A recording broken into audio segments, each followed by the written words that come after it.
And we're back. Hey guys, welcome to the At the Bar podcast. My name is Alex Parkinson, and I am back once again with my co-host, Harry Morris. Hi guys, nice to be back. Well done on 18.2, by the way, Alex. I know you were a little bit nervous about that one, carrying a shoulder injury. That's right, mate, yeah. But you did really well. Thanks, So it's good. Thanks, man. I'll take it. Cool. On this week's episode, we are going to be talking all things mindset. Ooh, buzzword, right? Mindset, I think, is something that has taken on sort of new meaning since things like mindfulness have come about and apps like Headspace have become popular. So today we're going to talk about and explore our opinions on what it means, why it's important, and sort of everything in between.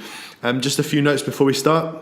If you can hear any traffic in the background, it's because unfortunately we're recording in a different room today. For those of you in the UK, you'll probably realise why, but for those outside the UK, we had some really bad weather conditions over the weekend, and sort of the normal room that me and Harry record in has taken a little bit of heat. Yeah.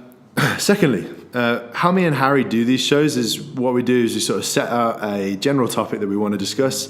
Then we go away, we work out a few key points that we think are relevant to that topic and to you guys, and discuss them here on the show.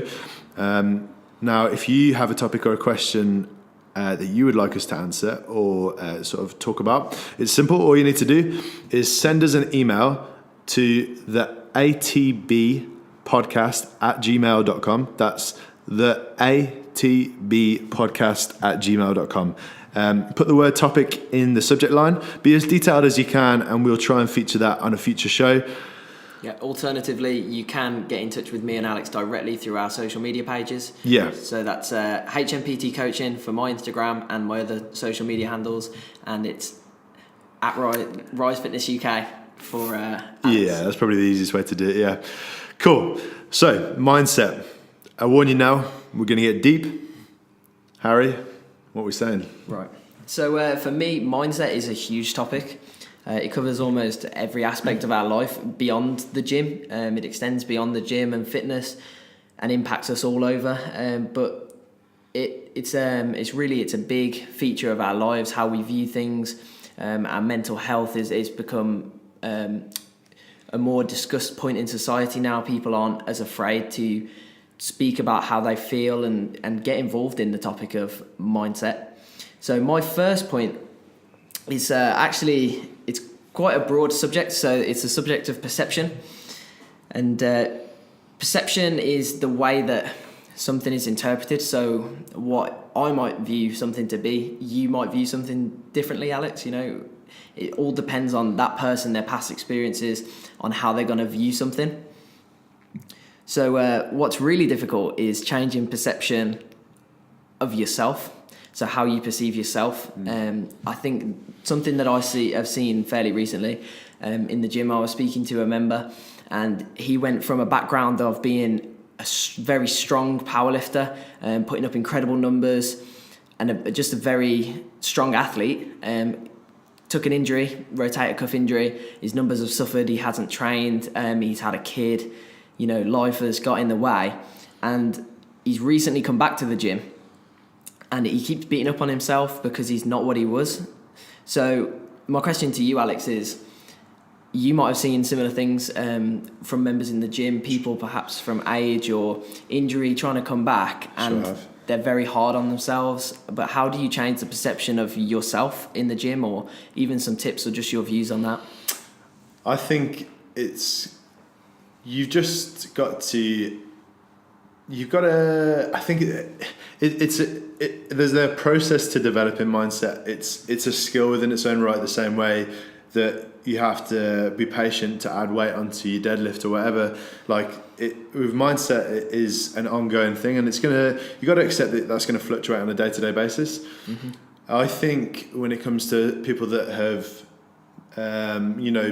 previously been fitter than wherever they are currently, in whatever capacity that is, I think it's important to just remind them that they didn't get to that place overnight in the first place. So to get back to that place, it's only logical to expect that's going to change as well. So, and I think it depends on the component. General fitness, cardiovascular fitness, you can make up quite quickly, whereas strength takes years to build. But then you don't lose it as quickly as you would that sort of conditioning sort of fitness, I think, personally. So, for your friend that's the powerlifter, I just, if they're not if they're beating themselves up, then there's something going wrong in terms of their enjoyment of the process. Like for me, I know I'm not where I want to be in my training, but I also I really enjoy my training. So I'm enjoying the process of getting to where I want to be. And when I get to there, I'm sure I'll have goals beyond that. What about you? And I mean, that's interesting that you say that, because your perception of your training at the moment is a good one. You're enjoying the process, and I think it's so difficult to change your perception on something. But I think the first step to it is being aware of where the problem is. So, you've got to have an understanding of the fact that it will take time to get back to a certain place. Yeah. It will take time to bring your mindset around to a new way of doing things. Perhaps, if the injury is serious enough, or if you've advanced in age, you might never get back to that point. Yeah. So a different approach completely might be needed, and with that, a different mindset. So it's a big area that I see people having trouble with. In terms of how I would advise someone in that scenario, it's if they had an injury that meant that they were never going to return to their former sort of numbers, if you like, I would say then it's probably important to. Okay, let me use another example. This is the best way I can describe it. If you've been solely focused on getting to X weight with your own body, within your own body, you want to drop 2 stone to get to, I don't know, 9 stone 2, whatever. Yeah. And you've plateaued, you're not getting anywhere, and it's just demoralising you and making things worse, then stop weighing yourself. Find out another way to measure your results, be that through, tape measures or through pictures. Yeah, or even just your clothing. Pick a pair of jeans that perhaps are a little bit too tight and watch them get a little bit looser. Exactly. Some form of measure. But yeah, it's a different mindset. I think mindset around the scales is a completely, that's a whole different topic. I think there's a lot of trouble with people's mindset towards their body weight. Mm-hmm. So maybe we won't get into that just yet. I'll let you raise your first point. Cool. So for me, what is a big informant of mindset is your outlook in life. And if you're always putting other people up on the pedestal and seeing yourself as lesser, then that's not going to put you in it's not going to set your setup position isn't going to be right. Same way if you go down to a deadlift and a rounded back, right, your setup position is not right. So you need to accept where you're at on the process. So I think this CrossFit Open that I'm doing, that I've been recording the other episodes for by myself, is I know that there are athletes within the gym that I attend that have got further gymnastic capabilities than me. Like Mitch. Have got bigger strength numbers than me, and that's fine. That's cool. I'll get there, but if I constantly am putting myself next to that person, then of course I'll always be inferior to that person. Yeah. Sort of leading on from that, I think the reason that mindset is so important is it's part of what I perceive are 5 components to health.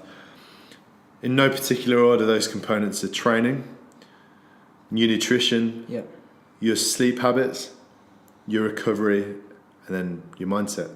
Mm-hmm. So I bring up a quote here from an old Roman emperor, Marcus Aurelius: "What stands in the way becomes the way." So to revisit that outlook, to me, that's how am I able to take the worst thing that happens in my life and turn it into the best thing that ever happened to me? How do you take losing someone that you love and flip that on its head? How do you take losing a limb and not being able to deadlift again or whatever it is? Mm-hmm. So how can you change that around? So for me, there's been quite a few extreme circumstances that I've gone through in the past 18 months, and it's taken a while, and like I said, this whole mindset thing is a process, but it's taken a while, but you can turn those things into huge positives. That doesn't make the thing that happened better. No. And that's important to point out, is that if I lose someone close to me, that's always going to suck, that's always going to be sad. Mm-hmm. But how can I use that to push me from behind rather than stand in front of me. And as you say, you have been through some difficult circumstances in the last 18 months, but what is really interesting, having watched you and getting to know you, is the fact that you actually pay a lot of attention to mindset. I don't think it's something that always comes naturally. You have to look to different sources. You have to take some time, get some clarity on things, and as you would in the gym, apply some time to improving your position. Mentally as well as physically. So I'm not afraid to put this out there. So I see a counsellor once a week. I've been seeing that counsellor since September to help me just sort of, I suppose, talk about more what happened over the past 18 months. And I really value that time. Like, that time to me is just an hour where I can guilt-free talk about anything and everything that's happening in my life. And, you know, sometimes I'll go in and I'll have something that I'm really passionate about talking about, and I'll have had a major event happen in that week, so I've got lots to talk about. Or sometimes I'll go in and I'll have had a regular week, and my counsellor will use like techniques to get me to talk about something else then that's happened. Yeah, and you know, you have took that time and you've been proactive in doing that. It's not always the easiest thing to do, to create that time for yourself and to go and find ways of improving your mindset or your current mind frame. So it's something everyone can benefit from looking at. Yeah, just to talk about that counselling, is I think that is something that like 99% of people could benefit from. It's just, you know, when we're in conversation, Harry, outside of the podcast and outside of work, and we're just talking, if one of us has been talking for like a prolonged period of time, you almost feel like a bit guilty for having hogged the conversation and not having given that other person a chance to speak. Whereas the point in that counselling session is for you to talk. So there's real benefit there. Yeah, which is nice. Yeah. Cool. So moving on, my next point, I didn't write too much down about this point. I wanted to put it out to you. Cool. Because I feel like it's so broad that it's difficult really to pinpoint one specific thing. But mindset around failure. Yeah. So I feel like failure is such a big one. I think with the advent of social media and how social media is, people look to lead such perfect lifestyles, and especially with personal trainers as well.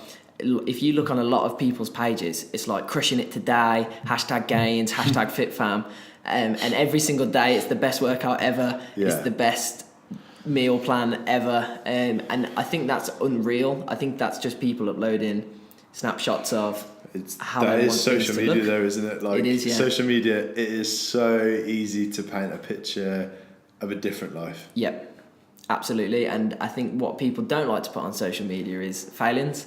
As you wouldn't, perhaps, but failure is a part of learning. For me, I think the best way to learn is through failing. And I mean, going back to our previous podcast about the beginnings and the basics and where to start for a beginner, I think I mentioned the point about not being afraid to get things wrong and not being afraid to fail. Yeah. And you will make mistakes, but having an awareness of failure and not letting it demotivate you and halt your progress. Yeah. I think that's important. So, what are your thoughts on failings and huge? A couple of things. First of all, Will Smith, who I think has an awesome outlook in life. His thing is fail often and fail forward, meaning if you fail at something and you repeat that, and you don't learn from it. That's the only point where that failure is just a failure. Like that's all it is. But if you learn from it, even if the next time you attempt it, you still fail again, you've tried something different. Yeah. Second to that, I can't remember if it's. I feel like it's Michael Jordan or something. It's a basketball person, so you'll know this. I hope so. Yeah. But it's like he wrote a letter to himself as a kid, and it was something like, "You're going to have 50,000 shots on the hoop in your career, and you're going to miss 6 out of 10 of those. Yeah. And that's okay." No one gets it right every time. No, and I really think, you know, that thing about, I fail more often than not. Good. Like, you should. Like, if you're not, then I don't know. Part of me would want to say, you're not finding your limits. You're not Yeah. pushing yourself to that point of failure. And I think to talk about this in context of training, so many people don't hit it with that intensity. Like people, we talked about this on our last podcast together, is that people will come in 7 days a week, Yep. but they won't hit that with the right intensity. Whereas I could train twice a week and have a way more effective week's training than the person that's coming 7 times. And it's a more sustainable plan. It's more 100%. time efficient. Yeah, exactly. So yeah, I think with failure, it's that, you know, is it the story of the light bulb? And it took 1,000 attempts to learn how to get the light bulb. And I believe it was Thomas Edison. I hope that's not wrong. When he was asked, they said, it took you 1,000 times to learn how to make a light bulb. And he was like, no, it took me 999 times of learning how not to make a light bulb. So I think that applies nicely to the gym as well. Yeah. You know, you're not going to get a perfect squat the first time you do it, but you'll learn all the ways you shouldn't squat. And then eventually you'll improve, and that's quite specific. But even on broader terms, you're not going to learn what your favourite workout is, the most effective way for you to train in your lifestyle. But you'll learn all the ways that it doesn't work through failure. So I started training myself in a gym environment in 2010, and it wasn't really up until the end of 2016 when I did my PT qualification that I feel like I really learned what I needed to focus on in training. So me and Harry were training together just before we started recording this show, and I'm still learning. Like, you know, what me and Harry have a good relationship. So when we're training together, we'll pull each other up on on what we need to improve on. We'll give each other cues, almost as if we were training each other in a session. So, you know, I'm technically 8 years deep into training, and I've got way further to go. I feel like I've got further to go now than I did when I started. So, you know, it's always going to be there, and that's why enjoying that process is so important. Definitely. So, did you have a second point? Yeah, I did. Yeah. So, okay. So, I feel like we should maybe rename the topic of this podcast Will Smith, because I got this. Will Smith. Yeah, he put it up on his Instagram the other day, and I really like it. It actually originates from the Marines, and it's everyone wants to go to heaven, but no one wants to die. And what it's meaning is that everyone sets these huge, ambitious goals, but no one is willing to step up to the execution of those goals. Ben Bergeron, who's a coach that I follow a lot of and also has an incredible podcast, quotes Aristotle, and he says, we are the sum of our actions, and therefore our habits make all the difference. So, for example, I've got and have had clients that will come to me and complain that they're not seeing any results. So we go back to, you know, okay, so how have you been eating, or have you come into the gym to do your sessions other than the session that we have together once a week?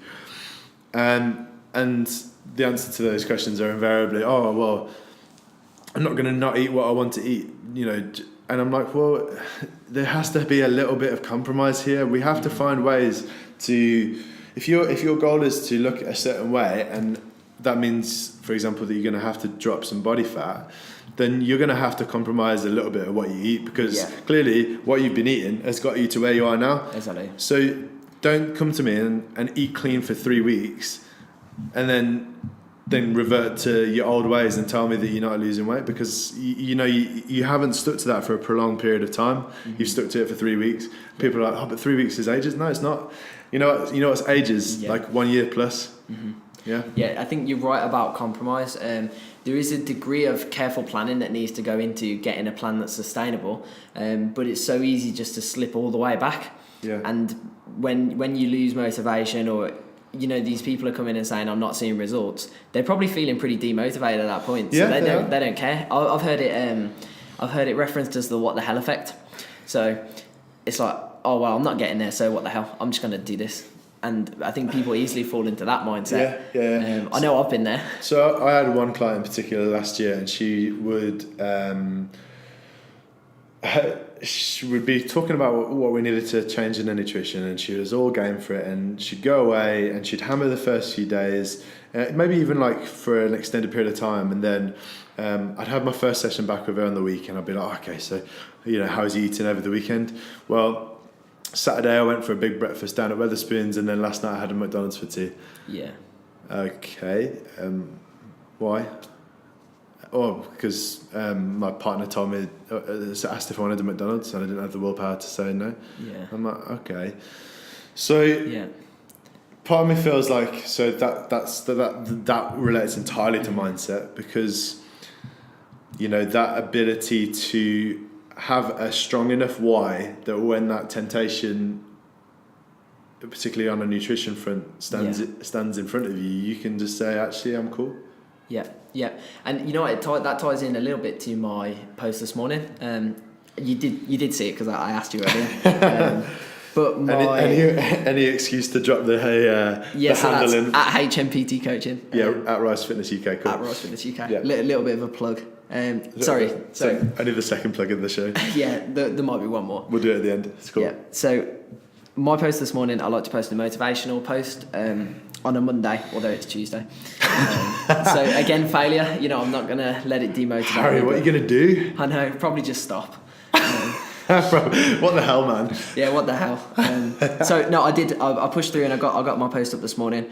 And the question is, how much do you want it? Yeah. So I went on to explain in the caption that you do have a hierarchy of priorities in life, and you will value some things at the top of that pyramid, and you will value some things at the bottom. I 100% buy this. Yep. So where you place your goal in that hierarchy is how much you're going to be willing to put into it. So for some people, physique models, people who need to look good for a living, that stuff is at the top of their tree, and they can apply themselves to the perfect program and the perfect diet.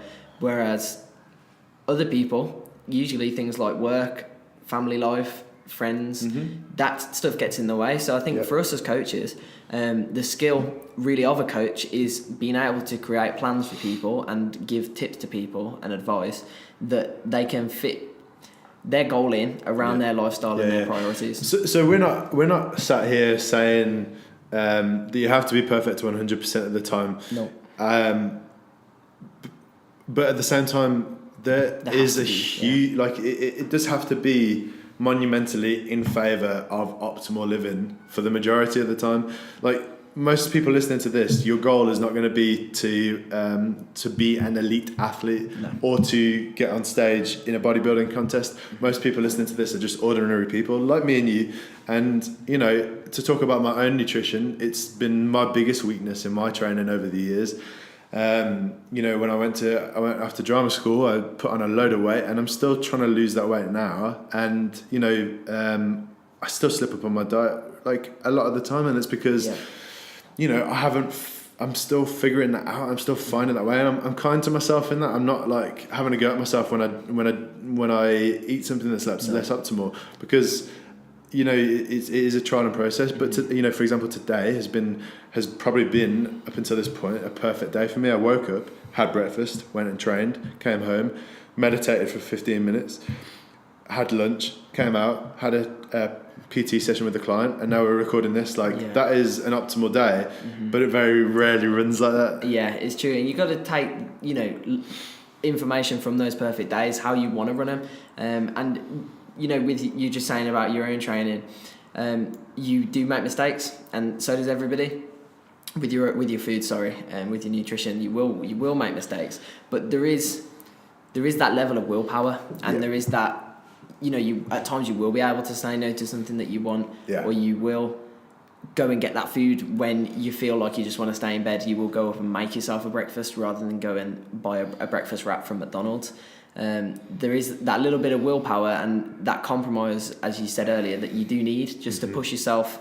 You have got to push yourself. Another one of my posts, that's the third plug. Oh, mate, I'm about to plug myself, so don't you worry, man. So another one that I posted is success doesn't come from comfort zones. Yeah. I think that's how it goes. So it's easy to stay in your comfort zone, but you have got to push yourself at times. In all areas of life, I believe. Yeah. I mean, okay, so just to talk about myself, as if I don't do it enough. Just to talk about myself, I've literally, if you go to my personal Instagram account, that's at @aparkinson_UK. If you go to that, you'll see that I've just put up the power clean that I got for 18.2 this weekend. You watch that video, then you go to @hookgrip account, okay, and watch the Olympic lift in there, and you'll see why I'm still got such a distance to go with my learning, but I love it, man. Like, I'm cool with where I'm at. Like, Yeah. and also where I'm at is a reflection of how I've trained for the past year. So if you'd have compared that to what I was doing last year, it probably looks really cool, but it's also like a long way off from where I want it to be. So that's fine, man. And just chill.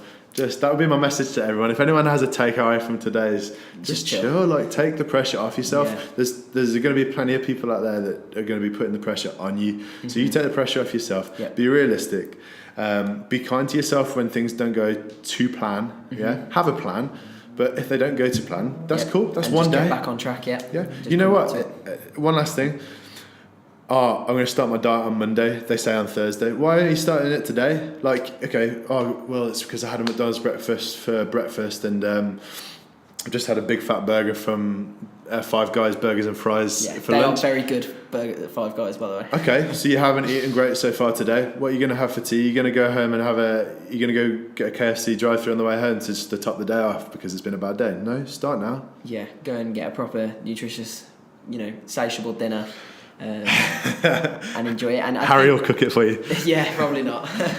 So I think just that point, just before you made the point about starting Monday, it is about perception.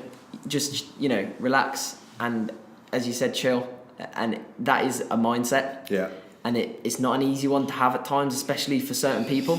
Mm-hmm. And I think for those people that really get down on themselves and beat themselves up about their training and their food and mistakes and failings, just try and relax and always just chip away and continually improve. It's that Kaizen approach, and is that Ben Coomber's recent project? The Kaizen project. It's Japanese for continual improvement. That's the one. And you constantly learn from failings, and you learn. It's just it's all a journey, and I think that's the takeaway, isn't it? Just to 100%, and you have to enjoy this, man. Like, if you're working, stressing yourself out for an end goal, when that end goal comes, do you really think you're going to be happy if you weren't happy during the whole process? Yeah, if it was miserable. Yeah, if it was miserable, why would you reflect on that time as a good use of your time?